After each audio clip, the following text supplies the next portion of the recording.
Shout out to everybody else on the chat here. But again, a lot of people have been asking me, why has Mikal Bridges was the perfect fit for the Knicks and why Mikal Bridges is the perfect type of player for this Knicks team? And I'm happy to answer that question. Mikal Bridges is the perfect fit for this Knicks team for a number of reasons. Number one, fit-wise with Jalen Brunson, Dante DiVincenzo, Josh Hart, all of those guys from Villanova. The chemistry is already there. Three-point shooter, check. That means when Julius Randle's playing down low and he attracts 2 or 3 defenders down low, that means in the wing or the perimeter, he's going to be open. If he's open, he's shooting that ball wide open, hitting that basket, doing that little point shot that he always does, and then he's running back on defense and playing a high-level version of it. And under head coach Tom Thibodeau, he's going to be an even better defender. And this Knicks team, having the ability to switch with OG Anunoby and Mikal Bridges. So that means you can take Mikal, put him at the wing, and switch OG at the backcourt with Jalen Brunson. If you wanted to. You don't have to, but you have the option to do so. You never had the ability to do that before, but now you have it. And instantly, because the Knicks made this trade, their bench is better now. Dante DiVincenzo on your bench. Deuce McBride on your bench. Josh Hart on your bench. The rookie, Tyler Kolek, likely on your bench. The other rookie, Pack Home, likely on your bench. Those guys are likely going to see time because we need to fill the void. Ian Bagley reported a few weeks ago, the Knicks are not drafting because they just want to draft, develop players in the G League, and then never have them see any NBA time. The reason they're drafting players this year is because they want them to help contribute to a winning culture. And the players that the Knicks drafted, they can help do that right away. And if they're incorporated the right way, they're going to grow with this team and become the Knicks of the future.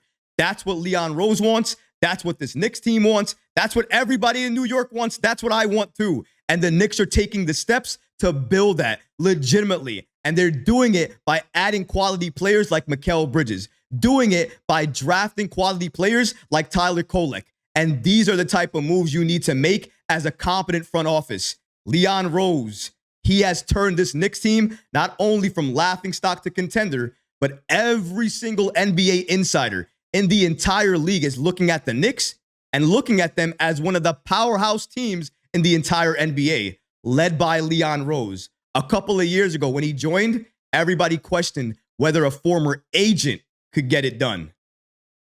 Nobody's saying anything about that anymore. If anything, he might have made it a way for former agents when they're done with their career in terms of being an agent for other players, maybe to go on and be the president of basketball operations from a different franchise. Maybe that's the opportunity and the option they have now because of what Leon Rose is doing here. He is breaking boundaries. He is making sure this Knicks team stays a contender and doing so by making the trades that matter the most. But the Mikal Bridges thing, everybody told me it was an overpay. Let's look at it again.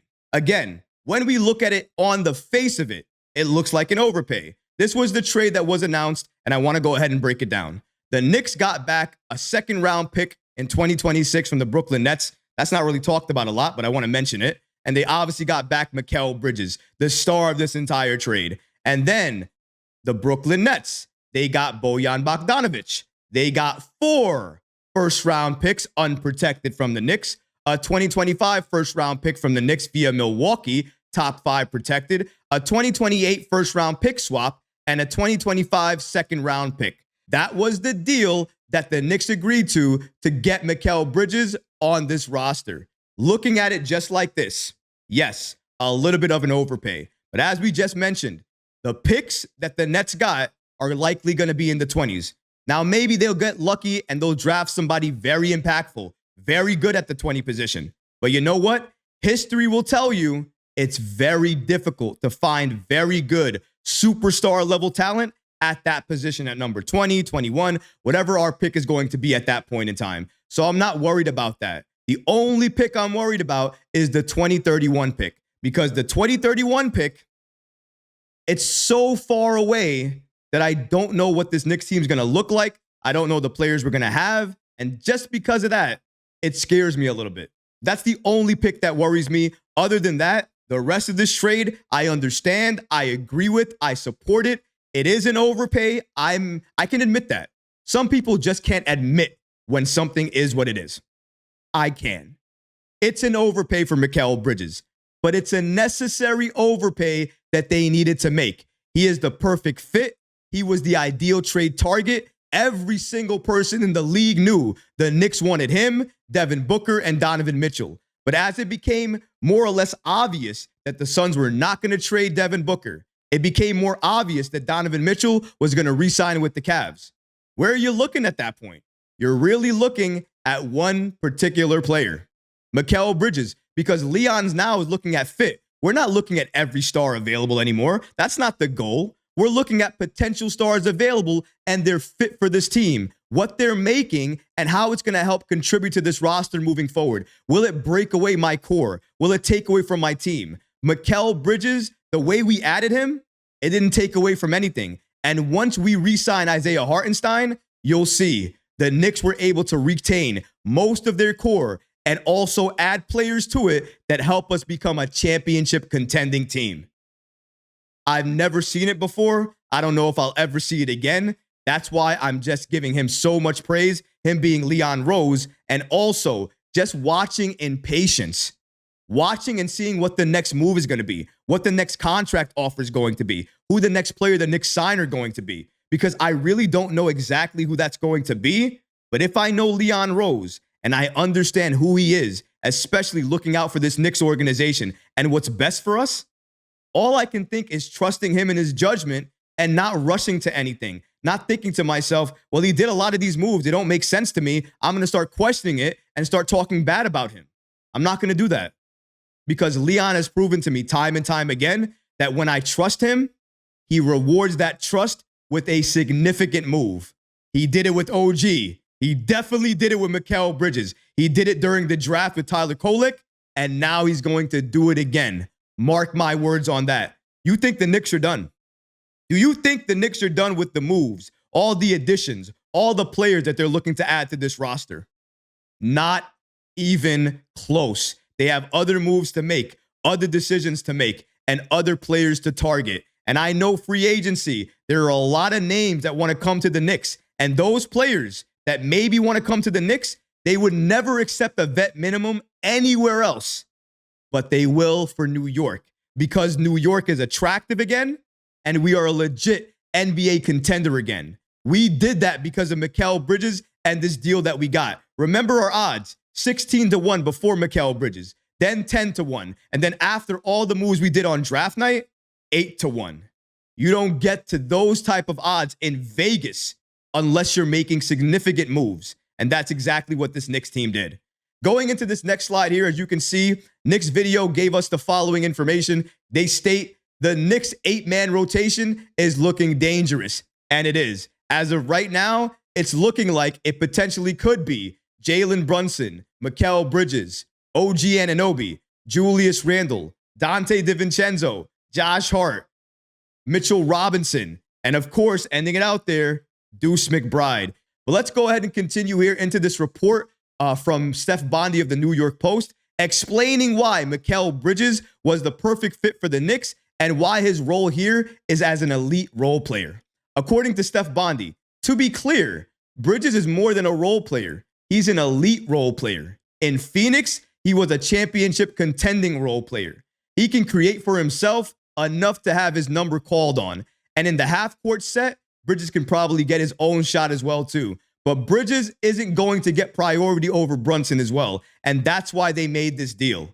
The Knicks made this deal because they added another scorer next to Brunson that doesn't take away from Brunson. If Brunson is trapped and he sees Bridges open in the corner, he can pass to him and Bridges will hit that open shot. But if he's not and he gets one player and he only has one defender on him, he is going to cook his own defender, go into the paint, get contact, and score buckets and likely go to the free throw line. That's what Jalen Brunson likes to do. He likes to read the game, read the defender in front of him, and make a decision. So it's important. Another thing we have to mention here from Steph Bondy. So as the Knicks push their chips into the middle, the big gamble is that Brunson will at least match and hopefully exceed last season's greatness. So Steph Bondy is basically stating here that the Knicks have pushed all their chips on the table because they believe that Mikal Bridges is that player that you trade for. Now, whether or not that's the case is going to be time proving that to us. But clearly, you can see the impact. You can see the skill set. You can see what he means to this Knicks team.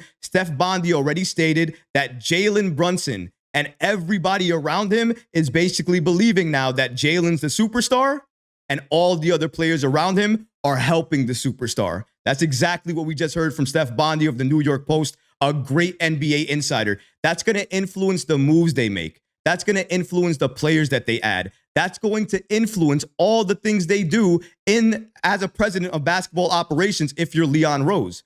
He didn't only trade for Mikal Bridges. He traded for a championship future. And that's exactly what we got under Leon Rose. If we continue here as well, too, Mike Breen said the following about Mikal Bridges and the Knicks trading for him. Perfect fit. Perfect fit. That's Mike Breen saying he's a perfect fit. Basically saying the same thing I was saying, that he's a perfect fit for this Knicks team. Let's continue here. Crazy you have to give up 5 first, but they've been waiting to get the right guy to help. Be contending. He's exactly what they need. Great defensive player, can score, high character, available, and he's young as well too. They can go against anybody in the league, and Mike Breen ends it out by saying they can be a real problem for years.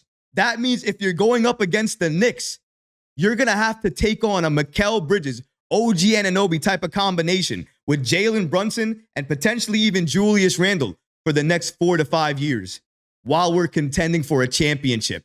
Mike Breen even knows that's scary, and he calls more basketball games than anybody else ever before. So we have to give him credit, and we have to take his words seriously because he knows what he's talking about. I'm not going to say he's being biased because he's a Knicks fan. Everybody knows he calls the Knicks. He works for MSG. He's a huge Knicks fan. He's always been that way for his entire life, but he's also very good at his job, and he's very good at giving an honest opinion. And I think that's what he did right there. And honestly, it's music to my ears to hear that. Could you imagine getting a guy like Mikal Bridges, even though they gave up a lot of picks, but they retained their core in the process, and they have Julius, Jalen, and OG to add to Mikal? Nobody expected it. Nobody thought that Leon Rose could get it done. Nobody thought it was even possible for the Nets and the Knicks to ever do some type of trade business again. And the last time we did was 1983, folks. We can wipe that all away now.